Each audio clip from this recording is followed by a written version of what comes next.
Last time on Goss's Garage, we started talking about batteries and some of the things that you need to be aware of with testing and so on. Now, this time we want to talk about why all of this is so important. How could you have a weak battery that affected emissions or affected gas mileage or affected performance? Well, here is a rudimentary computer from an automobile. Now, it's an older one. Newer ones are much more complex than this. And they have a lot more capabilities. They monitor more things on the car and so on. And on a modern car, instead of having one or two of these, you may have 15 or 20 of them, some of them smaller and so on. But the big thing is that these are indeed computers. Whether they're called a module or not, they are a computer. Now, when you have your personal computer, your desktop or whatever, what is one of the most important things that you have? You have a voltage stabilizer. You have something to maintain a constant voltage to that computer, because computers don't like these big voltage swings. So let's say we have a weak battery, and every time we start the car, what happens is that the battery, the voltage drops way down because it's too weak. It can't fully handle the current draw of the starter. So voltage goes down.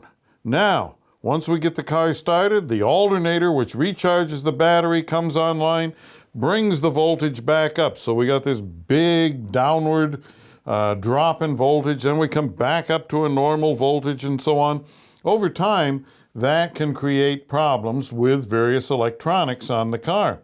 So one of the big things here is to make sure that our battery is always strong enough to do what it needs to do.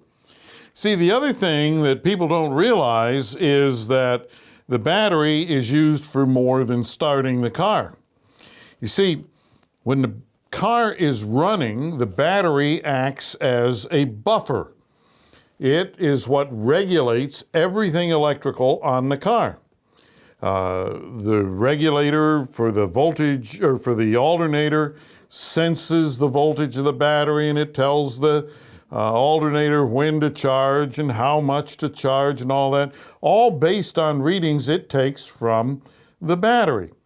So it's the stabilizing force, and it is also what powers the accessories on the car when the alternator can't.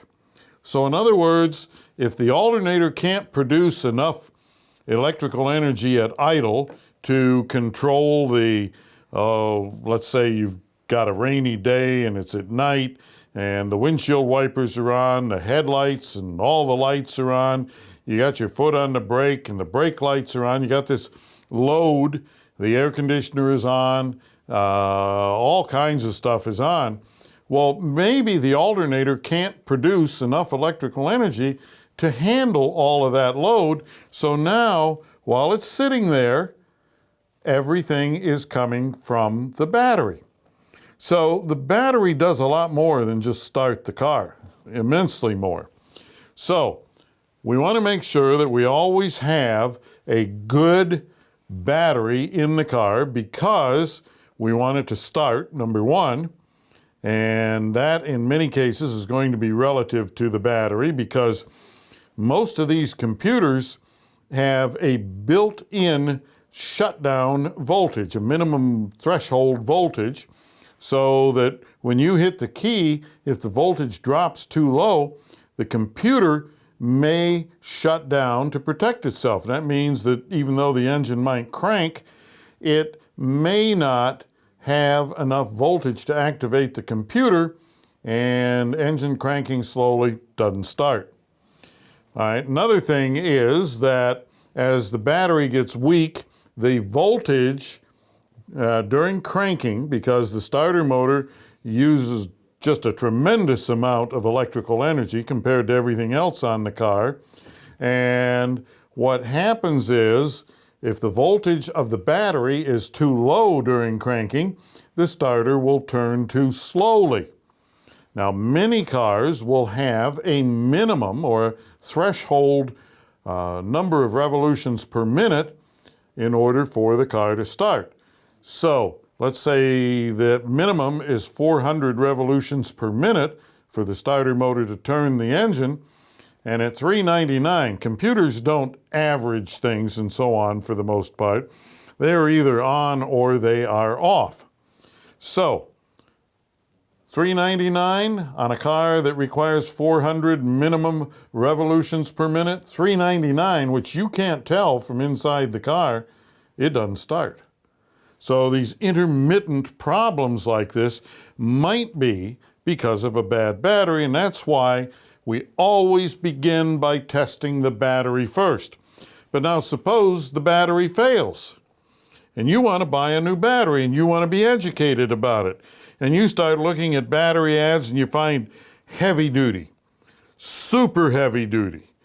You find high capacity, high energy, all of these terms. How do you compare them? Well, you can't, because there is no industry standard for all of these Madison Avenue button pushing terms, because there's just isn't a standard for them. There isn't a way to measure them.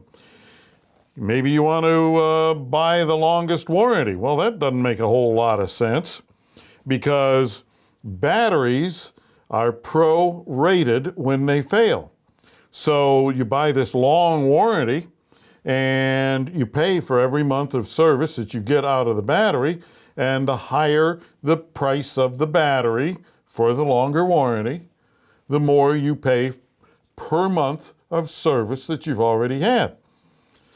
Now, the one thing that you can do here is you can buy a battery that has a longer free replacement warranty. So the longer the free replacement warranty, the better off you'll be. All right, now, one of the things that you can compare is right here, CCA. CCA stands for cold cranking amps. That is a definable, measurable sign of a good battery. The higher the cold cranking amp rating, the better it'll be for your car, because cold cranking amps determines how much power the battery can produce during starting, and more power means the voltage stays higher, so you have less voltage swing.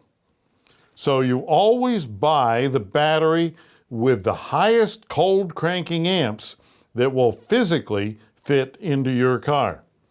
Now, I say physically because the physical size of the battery doesn't control cold cranking amps. It's the internal construction. So look for the highest CCA that you can buy and add one thing else to it, and that is RC.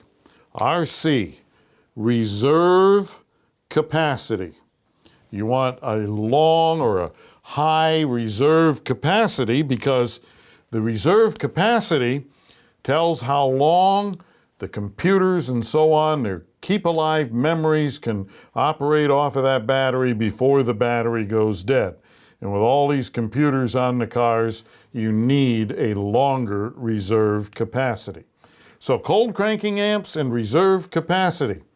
Next time, we got more information about batteries on Goss's Garage. And if you'd like more information, have a question or a comment, visit us at goss-garage.com.